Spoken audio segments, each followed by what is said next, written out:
नमस्कार वनजग यात्रार ए स्वतंत्र बुलेटिन को स्वागत करुछि मु संजय।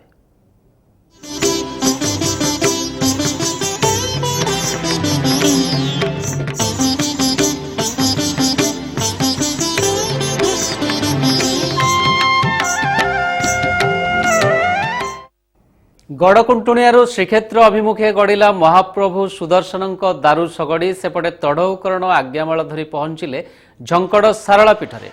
एसहित चक्रनारायण सुदर्शन को धरी लेंका सेवायत और दैतापति माने मध्य बलभद्र दारूस्थली में पहुंची। आसंता काली यज्ञ पाई आरंभ हेब अंकुरारोपण कार्य।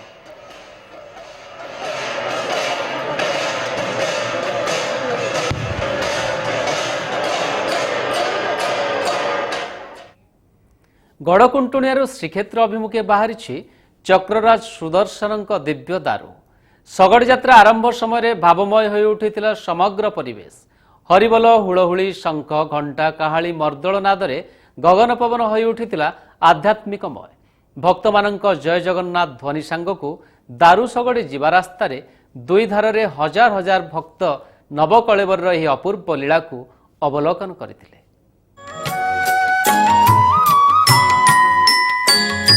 सुदर्शन दारू चौपट और सगड़ी काम सरिबा परे मंगलवार विधि मुताबक सगड़ी प्रतिष्ठा कार्य संपन्न होइतिला। श्रोत्रिय ब्राह्मणों द्वारा मंत्रपाठ पर पाट वस्त्र गुड़ा जाई चौपट होइतिबा दारू को सगड़ी उपरकू निया जाइतिला।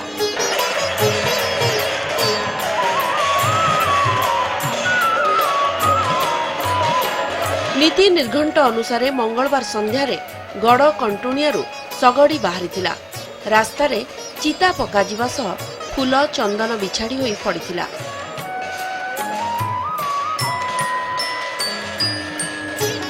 मंगलवार राति 9टा सुधा दारू सगड़ी पिपिली हनुमान मंदिर रे पहुंची सेठारे रात्रि रहणी हेब। बुधवार सकाळ 6टारू सेठारू बाहरी माधवानंद कल्याण मंडप होई वीर गोविंदपुर रे पहुंचिब दारू सगड़ी।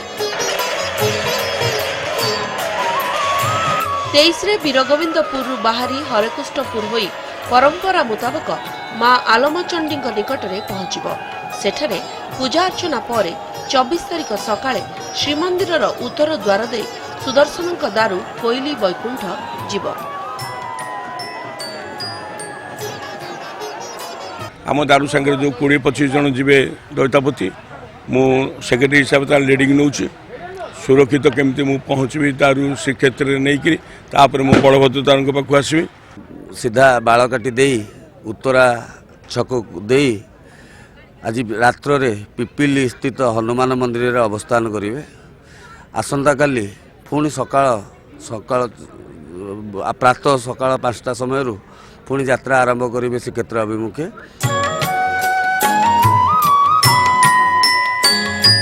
हजार हजार श्रद्धालु दारू को बालकाटी भार्गवी सेतु और उत्तरा छक दे पुरी जाए प्राय 56 किलोमीटर टाणी टाणी नेबे। सुदर्शन को विदाय देवा पई स्थानीय बासिंदा माने रास्ता को लिपापुछा करबा सह झोटी चिता आंकिथिबार देखिबाकू मिलिथिला। दारू सगड़ी को विदाय देला बेले केतेक भक्तों आखिरे लुह झरी पड़ुथिबार देखा जाइथिला। शांति श्रृंखला रक्षा करने को 11 प्लाटून फोर्स मुतयन करा जायछि।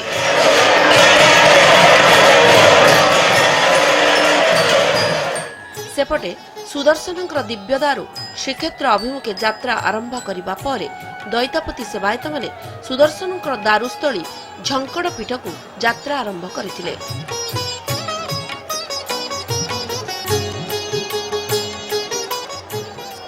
सर्वागे लेंका सेवायत चक्र नारायण सुदर्शन को धरी बाहरी थिले।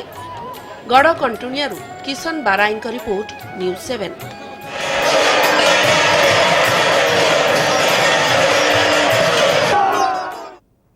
पवित्र अक्षय तृतीया अवसर में चलचंचल हो उठी श्रीक्षेत्र। नरेंद्र पुष्करिणी रे आरंभ होइछि महाप्रभु चंदन यात्रा। अक्षय तृतीया ठारू 21 दिन धरी नरेंद्र पुष्करिणी रे चलिबो एही यात्रा। नवकलेवर पूर्वर वर्तमान रत्न सिंहासन रे पूजा पाउथिबा श्री विग्रहंकर यह होछि शेष चंदन यात्रा।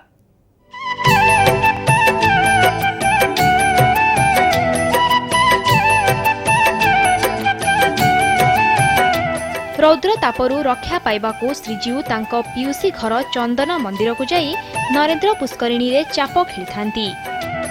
महाप्रभुंको चंदन यात्रा रे नरेंद्र पुष्करिणी रे नंदा भद्रा रे नौका विहार आरंभ होईछि। दुईटी चाप मध्यरु गोटिकरे रामकृष्ण और पंचु पांडव अन्यटिरे श्रीदेवी भूदेवी मदन मोहन नरेंद्र पुष्करिणी रे नौका विहार करुछंती। प्रभु को चाहिमा बहुत दूर दूरांतर आसी अक्षय तृतीया हूँ प्रधान तांकर आज प्रत्येक काम आज ठाकुर जो रथ यात्रा हम आज पूजा आरंभ नीति नियम आरंभ। सेपटे अक्षय तृतीया अवसर में 3 थर काठर अनुकूल होईछि।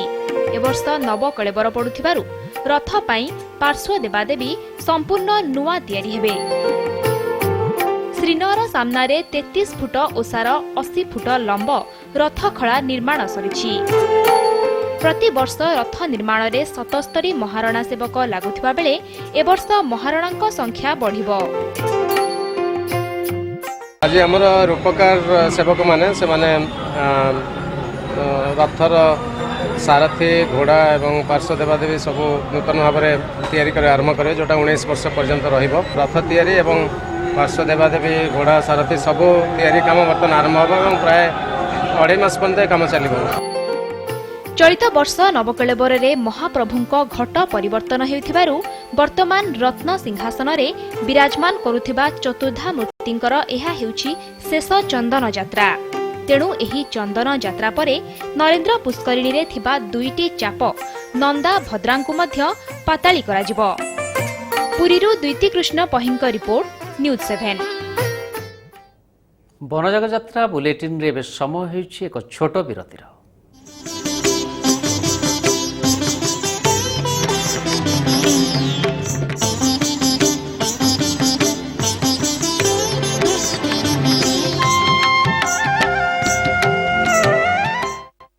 विरति परे स्वागत। से बड़ ठाकुर आ महाप्रभुंको बड़ भाई तांकरी नाम हलधर।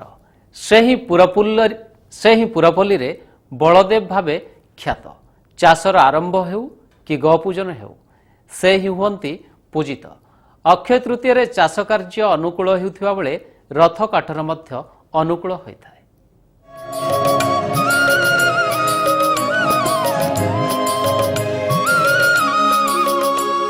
ओडिशार संस्कृति जीवन जीविका सह बड़ ठाकुर श्री बलभद्रंकर रहिछि संपृक्ति। सही बड़ ठाकुरंकर हेब नवकलेबर। तांकरी नूतन दारु विग्रह पाई एबे दैतापति सेवायत पहुंचिछन्ते झंकड़र मां सारଳାଙ୍କ पीठरे थिबा दिव्य दारु निकटरे। गड़कंटुणियारे सुदर्शनक दारु सगड़ी श्रीक्षेत्र अभिमुखे बाहरिबा परे सर्वाग्रे लेंका सेवायत माने चक्र नारायण सुदर्शन को धरी बाहरी थिले झंकड़ सारଳାଙ୍କ पीठरे थिबा बलभद्रंक दारुस्थली अभिमुखे। श्री बलभद्र विभिन्न नामरे उपासित हेउछन्ति। केउठी श्री बलराम भावरे तो आउ केउठी श्री बलभद्र भावरे तो आउ केउठी श्री अनंत नामरे पूजित। सिद्ध बलदेव वा सिद्ध बलराम श्री बलभद्रंक ठारू भिन्न नुहंती। श्री बलराम को अनंत नाग बा शेष नागंक अवतार भावे भारतीय परंपरा रे ग्रहण करा जाए। प्रथम शताब्दी रे लिखित वराह मिहिरंक बृहत संहिता ग्रंथ रे अनंत नागंक ना देखा जाए। स्कंद पुराण रे एही अनंत नागंकु अनंत देव बोली कुहा जायछि। से ही बलदेव बोली समीकरण हेबा परे अनंत नाग और शेष नागंक उपासना ओडिशा रे बहु प्राचीन कालरू रहिथिबार प्रमाण मिलिछि। Bureau report news 7। बलभद्रंक दारु दर्शन पाई सारଳା पीठरे भक्तंक समागम बढ़िबारे लागिछि। तड़ौकरण माने आज्ञामाल नहीं बलभद्रंक दारुस्थली निकटरे पहुंचिछन्ति। बनजाग यात्रा रे सगड़ी सेवकंक भूमिका अत्यंत गुरुत्वपूर्ण। बनजाग यात्री को नवकलेबर समय सगड़ी सेवा जोगाउथिबा सगड़ी सेवकंक अनुभूति कौन आसंतु सुनिया। ये सगड़ी रे महाप्रभुंकर ये जो आम बनजाग आरंभ रू बाहरी थिबा आज्ञामाल धरिक आसी अच्छु। वर्तमान सुदर्शन दारु निकटरू आज की 3 दिन हम दैतापति बाड़क भाई मैंने आसिले आज्ञामाल काढ़ी नहीं पुणी रखा आमर अंकुरार्पण आज्ञामाल प्रथम ଆବଶ୍ୟକତା ରହିଛି। ସୁଦର୍ଶନଙ୍କ ଦିବ୍ୟ ଦାରୁସ୍ଥଳୀ ମା ସାରଳା ପୀଠ ଏବେ ଚଳଚଞ୍ଚଳ ହୋଇ ଉଠିଛି। ଜିଲ୍ଲା ପ୍ରଶାସନ ଓ ପୋଲିସ ପ୍ରଶାସନ ପକ୍ଷରୁ ବନଜାଗ ଯାତ୍ରୀଙ୍କ ରହଣି ପାଇଁ ତଥା ସୁରକ୍ଷା ପାଇଁ ସମସ୍ତ ପ୍ରକାର ବ୍ୟବସ୍ଥା ସରିଛି। ଏ ସମ୍ପର୍କରେ ଦେଖିବା ଜଗତସିଂହପୁର ପ୍ରତିନିଧି ମନୋଜ ଦାସଙ୍କ ରିପୋର୍ଟ। ମା ଶାରଳାଙ୍କ ପୀଠରେ ମହାପ୍ରଭୁ ବଳଭଦ୍ରଙ୍କର ଦିବ୍ୟଦାରୁ ପ୍ରକଟ ହେବା ପରେ ଏଠାରେ ଧୀରେ ଧୀରେ ପ୍ରତିଦିନ ଶ୍ରଦ୍ଧାଳୁମାନଙ୍କର ସଂଖ୍ୟା ବୃଦ୍ଧି ପାଇ ଲାଗିଥିବାର ଦେଖାଯାଇଛି। ଦାରୁ ଛେଦନ ନିମନ୍ତେ ଯେଉଁ ବିଧି ବ୍ୟବସ୍ଥା କରାଯିବା କଥା ଏଥିପାଇଁ ସମସ୍ତ ପ୍ରସ୍ତୁତି ଚୂଡ଼ାନ୍ତ ପର୍ଯ୍ୟାୟରେ ପହଞ୍ଚିଥିବାର ଦେଖାଯାଇଛି। ଯେ କି ମହାପ୍ରଭୁଙ୍କର ଦିବ୍ୟଦାରୁ ଛେଦନ ପୂର୍ବରୁ ଯେଉଁ ଯଜ୍ଞ କାର୍ଯ୍ୟ ଆରମ୍ଭ ହେବ ସେଥିପାଇଁ ସମସ୍ତ ଯଜ୍ଞ କୁଣ୍ଡ ଏବଂ ଅନ୍ୟାନ୍ୟ କାର୍ଯ୍ୟକ୍ରମ ଚୂଡ଼ାନ୍ତ ପର୍ଯ୍ୟାୟରେ ପହଞ୍ଚିଛି। ଏଥିସହିତ ଆଜି ଆଜ୍ଞାମାଳ ପହଞ୍ଚିଛି ମହାପ୍ରଭୁ ବଳଭଦ୍ରଙ୍କ ଦିବ୍ୟଦାରୁ ନିକଟରେ, ଯେ କି ତଡ଼ଉକରଣ ଏହି ଆଜ୍ଞାମାଳ ଆସି ଆଣି ପହଞ୍ଚାଇଛନ୍ତି। ଏହି ଆଜ୍ଞାମାଳ ସହିତ ହଜାର ହଜାର ଶ୍ରଦ୍ଧାଳୁ ସମ୍ବର୍ଦ୍ଧିତ କରି ଆସି ପହଞ୍ଚାଇଛନ୍ତି ଏହି ଆଜ୍ଞାମାଳକୁ। ଏଥିସହିତ ଆପଣମାନେ ଦେଖିପାରୁଛନ୍ତି ଏହି ଦୃଶ୍ୟ, ଯେ କି ଶ୍ରଦ୍ଧାଳୁମାନେ ଅତି ଉତ୍କଣ୍ଠାର ସହିତ ଚାହିଁ ବସିଛନ୍ତି କେବେ ଯଜ୍ଞ କାର୍ଯ୍ୟ ଆରମ୍ଭ ହେବ ଏବଂ ମହାପ୍ରଭୁଙ୍କର ଦାରୁଛେଦନ କାର୍ଯ୍ୟ ଆରମ୍ଭ ହେବ।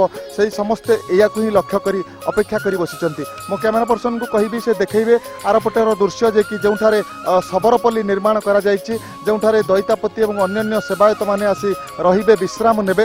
ଚୂଡ଼ାନ୍ତ ପର୍ଯ୍ୟାୟରେ ପହଞ୍ଚିଛି ଶବରପଲ୍ଲୀ। ଏଠାରେ ସମସ୍ତ ବିଧି ବ୍ୟବସ୍ଥା କରାଯାଇଛି ଏବଂ କିଭଳି ଭାବରେ ଦଇତାପତିମାନେ ଏବଂ ଜଗନ୍ନାଥଙ୍କର ସେବକମାନେ ଆସି ବିଶ୍ରାମ ନେବେ ଏବଂ ସମସ୍ତ କାର୍ଯ୍ୟ ସମ୍ପାଦନ କରିବେ, ସେଥିପାଇଁ ପ୍ରଶାସନ ପକ୍ଷରୁ ଆବଶ୍ୟକୀୟ ପଦକ୍ଷେପ ଗ୍ରହଣ କରାଯାଇଛି। ସମସ୍ତ କାର୍ଯ୍ୟ ଚୂଡ଼ାନ୍ତ ପର୍ଯ୍ୟାୟରେ ପହଞ୍ଚିଛି, ଯେ କି ବ୍ରାହ୍ମଣମାନେ ପହଞ୍ଚିବା ସହିତ ଦଇତାପତି ଏବଂ ଅନ୍ୟାନ୍ୟ ସେବକମାନେ ପହଞ୍ଚିଲା ପରେ ଆସନ୍ତାକାଲି ଯଜ୍ଞ କାର୍ଯ୍ୟ ଆରମ୍ଭ ହେବ। ପ୍ରଥମେ ଭୂ ପୂଜନ ତଥା ଭୂ ଶୋଧନ କରାଯିବା ସହିତ 108 କଳସୀ ଜଳରେ ମହାପ୍ରଭୁଙ୍କର ଦିବ୍ୟଦାରୁକୁ ଦିବ୍ୟ ସ୍ନାନ କରାଯିବ। ଏଥିସହିତ ସୂର୍ଯ୍ୟ ପୂଜା ଓ ଅଙ୍କୁରାରୋପଣ କରାଯିବା ପରେ ନୈଷ୍ଠିକ ବ୍ରାହ୍ମଣମାନଙ୍କ ଦ୍ୱାରା ବୈଦିକ ରୀତିରେ ଯଜ୍ଞ କାର୍ଯ୍ୟ ସମାପନ ହେବ ଏବଂ ଏହାପରେ ଅନ୍ୟାନ୍ୟ ପୂଜାବିଧି କରାଯିବା ସହିତ ମହାପ୍ରଭୁଙ୍କର ଦିବ୍ୟଦାରୁ ଛେଦନ କରାଯିବ। ଏଥିପାଇଁ ସମସ୍ତେ ଉତ୍କଣ୍ଠାର ସହିତ ଚାହିଁ ବସିଛନ୍ତି କେବେ ଏହି ଦୃଶ୍ୟ ଆସିବ, କେବେ ଏହି ଦିନ ଆସିବ। ସେହି ଦିନକୁ ସମସ୍ତେ ଅପେକ୍ଷା କରି ବସିଛନ୍ତି। ଯାହା ଦେଖାଯାଉଛି ଯେ କି ଏହି କାର୍ଯ୍ୟ ସୁଚାରୁ ରୂପରେ ସମ୍ପାଦନ ହେବ ଏବଂ ମହାପ୍ରଭୁଙ୍କର ଦିବ୍ୟଦାରୁ ଛେଦନ ହୋଇ ଶ୍ରୀକ୍ଷେତ୍ର ଯାଇ ରତ୍ନସିଂହାସନରେ ବିରାଜମାନ କରିବ।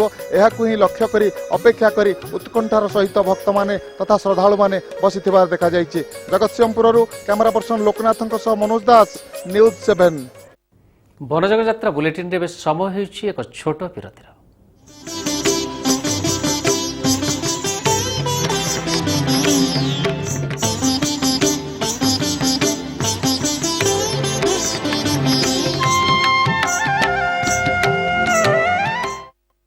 ବିରତି ପରେ ପୁଣି ଥରେ ସ୍ୱାଗତ। ଶ୍ରୀ ବଳଭଦ୍ରଙ୍କର ଦିବ୍ୟ ଦାରୁଙ୍କ ନିକଟରେ ଦଇତା ସେବକମାନେ ପହଞ୍ଚିଥିବା ବେଳେ ବିଧିବଦ୍ଧ ଭାବେ ଜଗନ୍ନାଥଙ୍କର ଦାରୁସ୍ଥଳୀ ଚିହ୍ନଟ ହୋଇନଥିଲେ ମଧ୍ୟ ଭକ୍ତଙ୍କ ଭିଡ଼ ଲାଗି ରହିଛି। ରଘୁନାଥପୁର ଖରିପଡ଼ିଆରେ ଦିବ୍ୟଦାରୁଙ୍କ ସମ୍ମୁଖରେ ହାତୀଶୁଣ୍ଢର ଚିହ୍ନ ଥିବାରୁ ଦିବ୍ୟଦାରୁଙ୍କୁ ଦର୍ଶନ କରିବା ପାଇଁ ଶହ ଶହ ଭକ୍ତ ଏଠାରେ ପହଞ୍ଚିଛନ୍ତି। ଅକ୍ଷୟ ତୃତୀୟାରେ ଜଗନ୍ନାଥଙ୍କ ଦିବ୍ୟଦାରୁ ଦର୍ଶନ କଲେ କୋଟି ପୁଣ୍ୟ ଫଳ ପ୍ରାପ୍ତି ହୁଏ ବୋଲି ବିଶ୍ୱାସ ରହିଛି। ଏ ବିଷୟରେ ଆସନ୍ତୁ ଦେଖିବା ଜଗତସିଂହପୁର ଖରିପଡ଼ିଆରୁ ପ୍ରଶାନ୍ତ ସ୍ୱାଇଁଙ୍କ ରିପୋର୍ଟ। आमे वर्तमान रहीचु रघुनाथपुर खरीपड़िया जोठिकी श्री श्री जगन्नाथंकर दिव्य दारू आविर्भूत होइछि। आउ दिव्य दारू को दर्शन करने शह शह संख्यार श्रद्धालु पहुँचुंट। आज हूँ अक्षय तृतीया। अक्षय तृतीया श्री श्री जगन्नाथंकर दिव्य दारू दर्शन करी कोटि पुण्य फल लाभ करने भक्त मैंने आसी पहुँची। आउ जहाँ रही परिवेश जय जगन्नाथ परिवेश पूरा उत्सव मुखर हो पड़ी। सबुठ बड़ कथा कहवाक गले जो जगन्नाथ दिव्य दारू रही दिव्य दारू रे सम्मुख भागरे हाथी चिन्हर सुंड रही जहाँकि भक्त मान विश्वास जे गज रूपरे श्री श्री जगन्नाथ दारू दर्शन देइछंती। आ गज रूपरे दर्शन करने श्रद्धालु मानकर सुଅ छुटी भक्तर विश्वास रही। आम सहित किसी भक्त अच्छा आसतु प्रतिक्रिया सीधा सड़क नेबा। आपण किभली देखुचंती आज अक्षय तृतीया दारू दर्शन करुछंती? स्वयं जगन्नाथ दर्शन कला भाया लगुच। आमको पुरी जावाक पड़ोनी।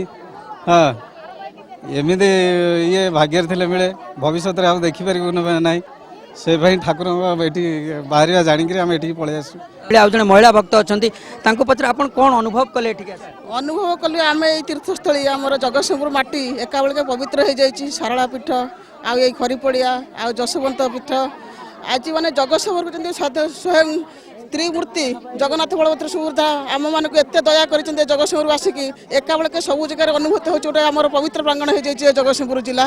आपण किभली आज गजर ऊपर जो जगन्नाथ को देखुचंती दारू को कौन अनुभव? आज देखो आज जो समावेश होती आज जो आप अपूर्व लीला गजानन बेश ये दृश्य देखिले आज आम विरल हो पड़े जगतसिंहवासी मैंने आज खुशी पूरा आत्महराई पड़े हरि बोल कौन देखिलु पेचा देखिलु आ ठाकुर देखिलु आ सर्प देखिलु आसतेलु रघुनाथपुर ठाकुर देखिक गलु आम जीवन ये जिनस आम आउ देखी पारिबुनी ये जीवन ये बापा देखा आउ कौन आम देखिपारू। बहुत भल लगुच आम गाँ ये आम गाँव में ठाकुर माने पूरा जमी लगुच पूरा साक्षात ठाकुर को आम देखु पूरा सामना पटे पूरा पूरा हाथी सुंड एपटे साप पूरा बाहर बहुत बढ़िया लगुच। समस्तंकर उत्कंठा रही केतबले एठी आसी दैतापति माने पहुँचे औपचारिक घोषणा करा जीवो पूजा विधि करा जाई श्री श्री दिव्य दारुंकठी सुना कुराड़ी आउ रूपा कुराड़ी लागिबो। जय जगन्नाथ आमे रहीचु खरी पड़ियार से दिव्य दारुंक पीठ जेउठिकी श्री श्री जगन्नाथंकर दिव्य दारू आविर्भूत होईछि। आज होउछि ओडिशार बा ओडिया मानकर सबुठ गोटे बड़ दिन अक्षय तृतीया। एही दिन में श्रद्धालुंकर सुओ छुटिछि श्री जगन्नाथंक दिव्य दारूर दर्शन करने पाई शह शह संख्यार श्रद्धालु आसी जगन्नाथ दिव्य दारू को दर्शन करुछंती पूजार्चना करुछंती एवं हरिबोल हुलहुली शब्दरे पूरा पीठ प्रकम्पित हो पड़ुछि। आजिका दिन में आज जो अक्षय तृतीया दिन बहुत ओडिशार बड़ पर्व और ओडिया भाईंकर सबुठ महत्वपूर्ण पर्व।